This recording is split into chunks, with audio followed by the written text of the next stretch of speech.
Thank y'all for having me. This is my first time speaking to the school board in this good manner. But tonight I am here to represent the Roanoke Valley Allegheny Regional Department of Health.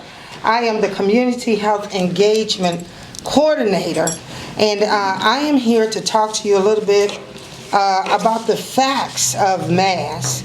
One thing I do believe that we all believe as people who care about different things, that knowledge is power.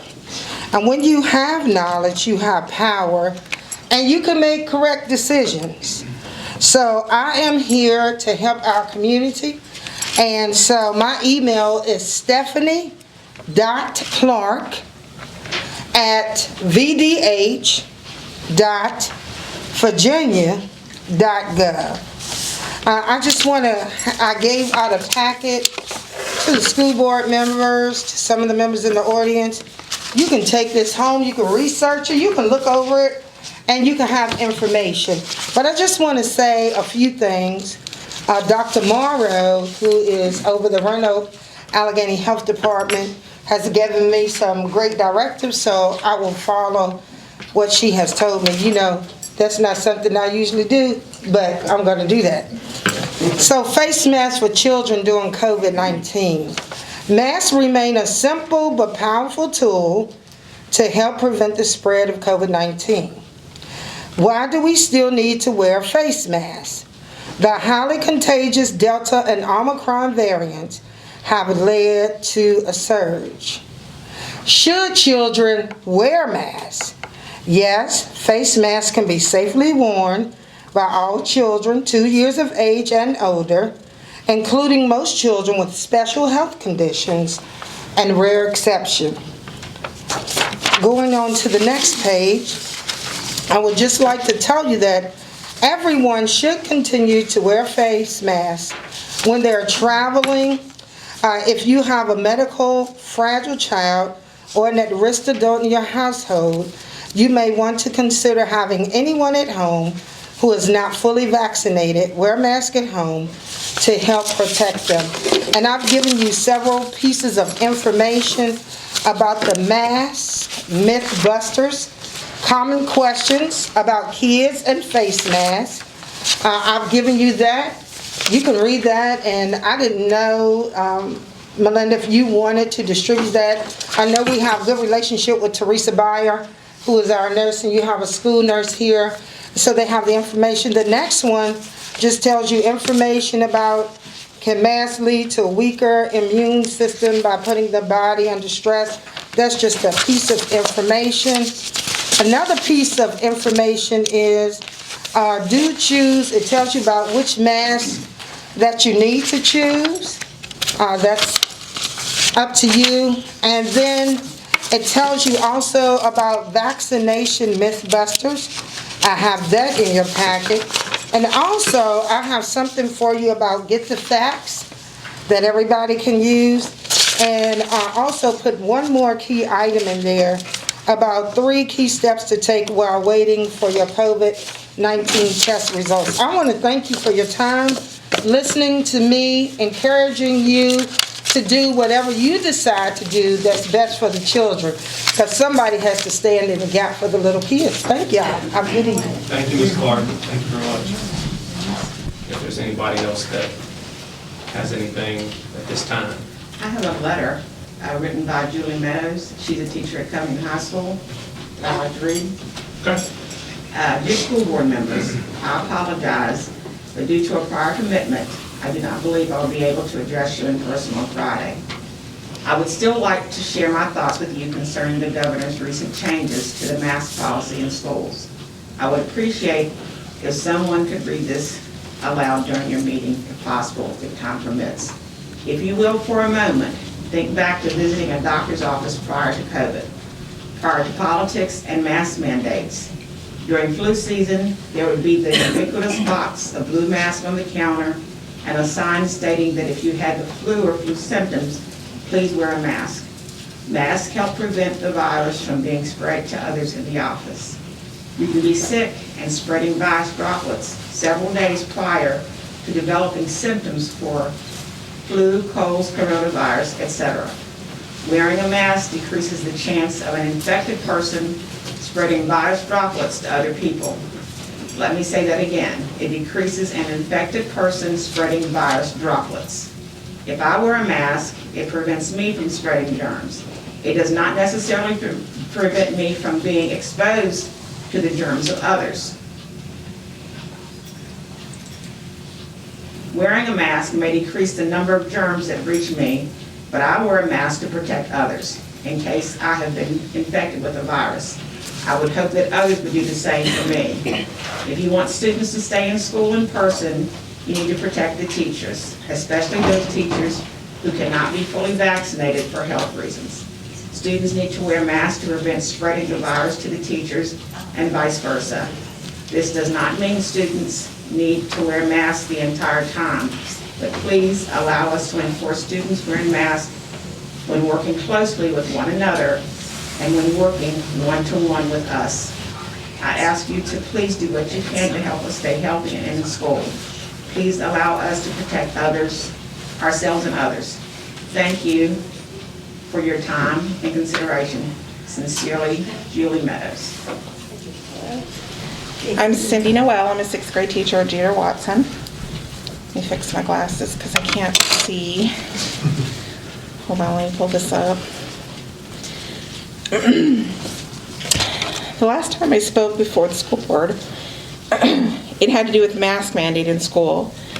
I feel the same about that issue. I feel that parents should be able to choose whether or not their child wears masks to school. The governor has lifted this mandate in schools, and I believe to go against that is wrong. However, this evening I'm here to speak about something different. The lack of a quarantine policy for students and staff exposed to COVID. At this time, the CDC guidelines state that one who has been exposed to COVID needs to quarantine for 5 days and then wear a mask on days 6 through 10 when in public. However, our protocol for Covington City Schools is to quarantine for as much as 20 days. Let me explain. If one is exposed to COVID one time, they have to quarantine and may not enter the school building for 10 days. If you have an exposure with someone in your home and cannot isolate yourself, you have to quarantine for 20 days.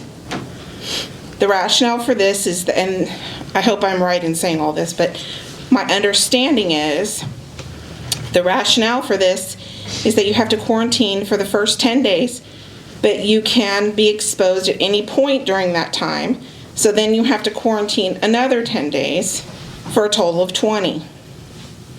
One of my coworkers is under this quarantine as we speak. However, if you test positive for COVID, you can come back sooner. While so many teachers in the country refuse to come back to work, we want to come back. I am under quarantine myself until Monday, but because of the CDC guidelines, I can be here tonight as long as I wear a mask. At the beginning of the year, I requested a written policy approved by the school board explaining this protocol, and I was told I would be provided one, yet none was ever provided. The reason one hasn't been provided is because one does not exist. I ask that the school board approve a policy that aligns with the CDC guidelines. It just makes sense to me, and that's all I'm here to talk about tonight. Thank you. Thank you. I'm Sally Wolfman. I'm one of the school nurses for the school system. My job, as I see it, is to keep our students and staff in school and safe and well and free from illness. In the fall last year, we revised our health mitigation plan in conversation with the VDOE, the VDH, Allegheny County Public Schools, and we developed our Covington City Public School COVID protocol, which at that time was the same as what Allegheny County was using. We thought that was the best way to go with that, and by using the CDC recommendations and the VDH, as well as the American Academy of Pediatrics as guidelines and recommendations. And the vaccinations, we got the information from experts from those fields. And we've always had experts, speaking medically, that we've had to follow and guidelines, and we have vaccinations we have to do, because if not, we would still be dealing with tuberculosis, polio, Ebola, and Zika. This protocol has served us well, as we've had a very low transmission of students to student or student to staff transmission.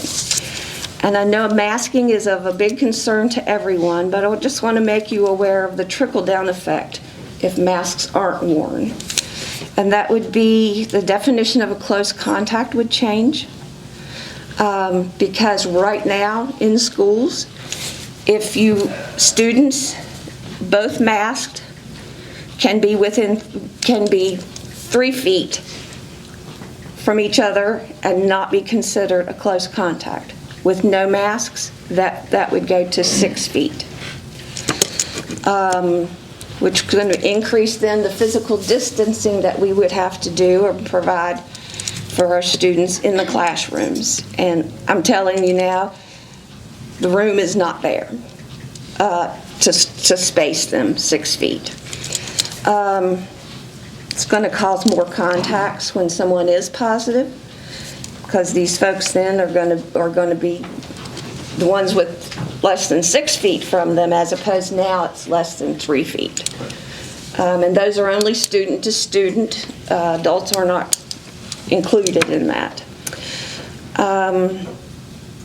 Another thing that would change is the contact tracing would be more labor intensive because of the numbers of students that are going to be considered close contacts. As far as the new 5-day quarantine and isolation regarding masking in days, the new 5-day quarantine and isolation plan or recommendation is to 5 days at home, mask for 6 to 10 days. If we're not masking, then the guidelines say that if you're unable to wear a mask, then you have to quarantine for 10 days. I can honestly say that I have not seen any students in the clinic, personally, that have shown any physical adverse effects of the masks. Maybe we get the little ones whose nose hurt on top of their nose or their ears hurt, but we can fix that. Band-Aids and ice packs do wonders. So our students are our future. We want them to be in school. We want them educated. And we want them to grow up to be scientists and physicians and experts in their fields. And hopefully they will be recognized as such and not ignored. Thank you. Thank you.